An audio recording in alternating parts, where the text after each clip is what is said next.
Assalamualaikum warahmatullahi wabarakatuh. Perkenalkan nama saya Sabil Rosyad Arif Wicaksono dari kelas Paralel 2 dengan NPM 4118219119050. Di sini saya akan sedikit menjelaskan tentang mata kuliah pendidikan dan perkembangan peserta didik.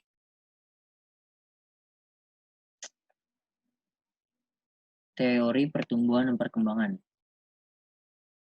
Pertumbuhan dan perkembangan. Manusia pada dasarnya pasti mengalami pertumbuhan dan perkembangan.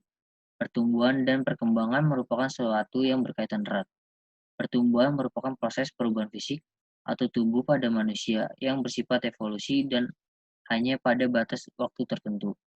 Pertumbuhan sebagai hasil proses pematangan fungsi-fungsi fisik. Contoh dari pertumbuhan misalnya perubahan tinggi badan, berubahnya berat badan, semakin sempurna syaraf dan organ-organ pada manusia. Ada beberapa perkembangan pada manusia, seperti A. Perkembangan fisik.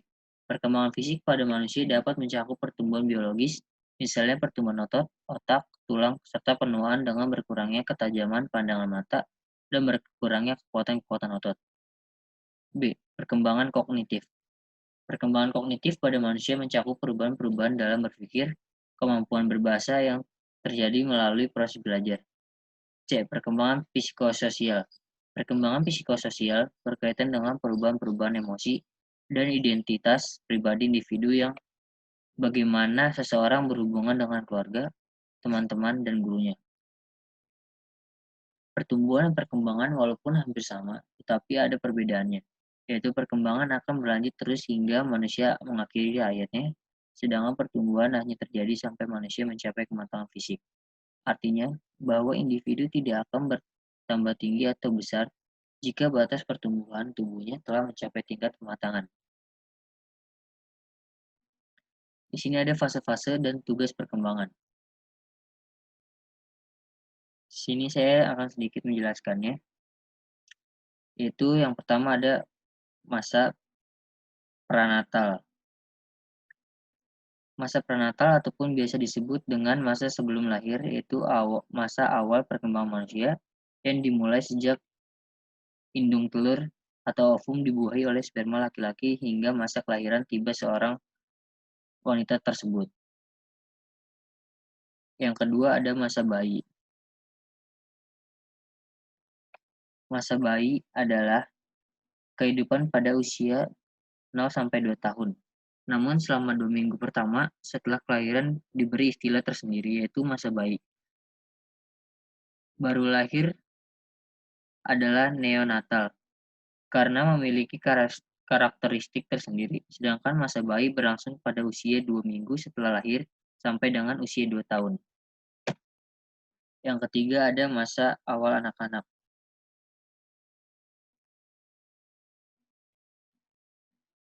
Masa awal anak-anak secara kronologis atau menurut urutan waktu adalah masa perkembangan dari usia 2 sampai hingga 6 tahun. Pada masa anak-anak awal, anak-anak banyak meniru, banyak bermain sandiwara ataupun khayalan. Dari kebiasaan itu akan memberi keterampilan dan pengalaman-pengalaman terhadap si anak. Yang keempat ada masa pertengahan dan akhir anak-anak.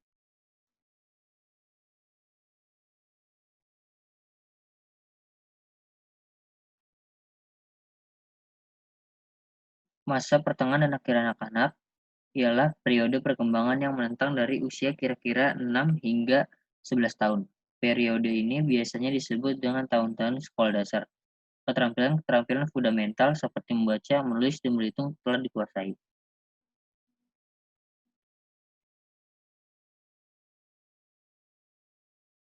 Lalu yang kelima ada masa pra-remaja.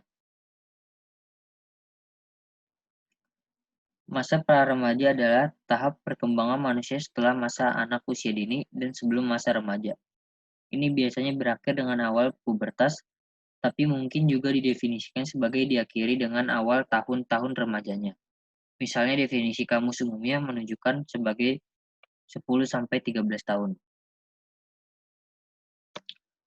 Lalu ada masa remaja.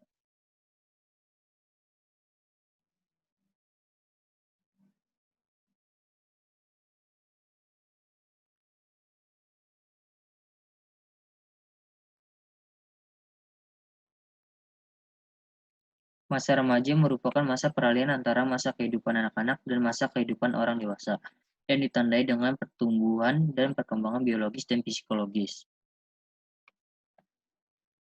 Lalu ada masa awal remaja. Masa awal remaja menurut Harlock membagi masa remaja menjadi dua, yaitu masa remaja awal dan masa remaja akhir. Pada masa remaja akhir, individu sudah mencapai transisi perkembangan yang lebih mendekati masa dewasa.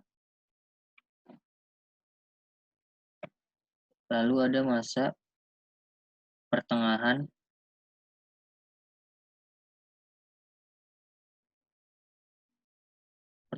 dewasa.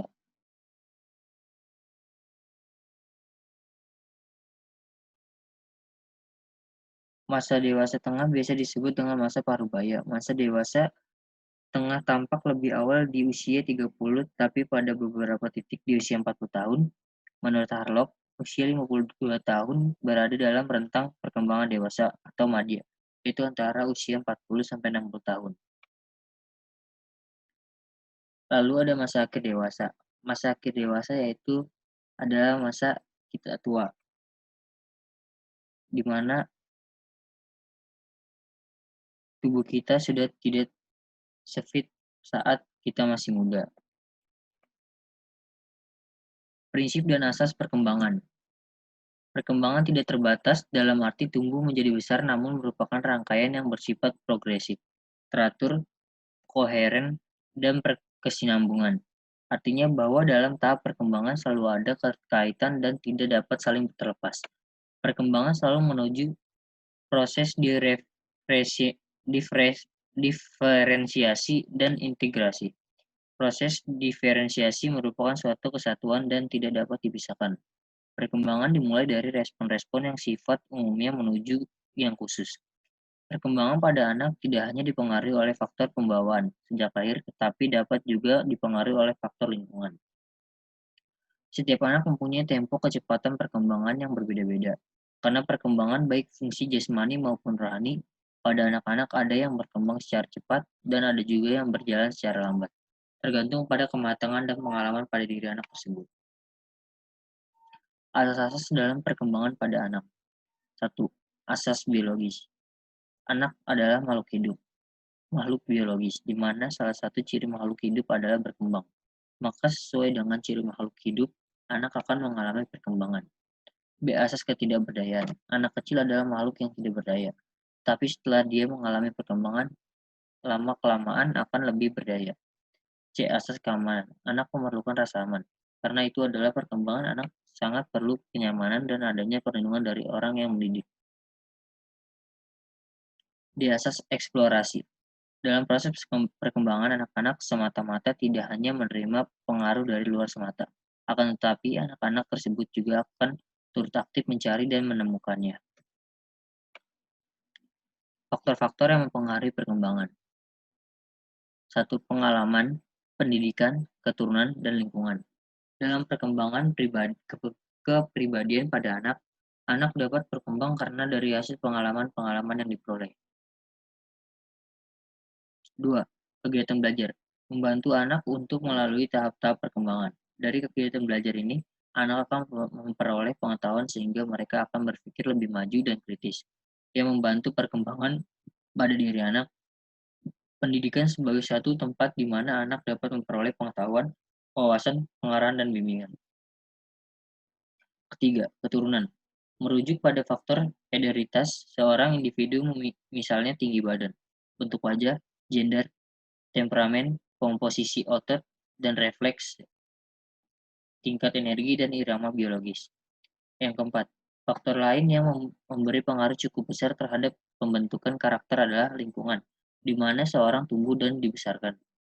Norma dalam keluarga, kelompok sosial, pengaruh-pengaruh lain seorang manusia dapat alami. Faktor lingkungan ini mempunyai peranan penting dalam membentuk kepribadian seseorang dan lingkungan ini sangat berpengaruh bagi kehidupan seseorang. Aliran psikologi dan implikasi dalam pembelajaran. 1. Aliran nativisme. 2. Aliran empirisme. 3 aliran konvergensi, 4 aliran konstruktivisme, 5 aliran behaviorisme, 6 aliran Gestalt, 7 aliran humanistik, dan 8 aliran kognitif. Mungkin itu saja yang dapat saya presentasikan, kurang lebihnya mohon maaf, saya akhiri. Assalamualaikum warahmatullahi wabarakatuh.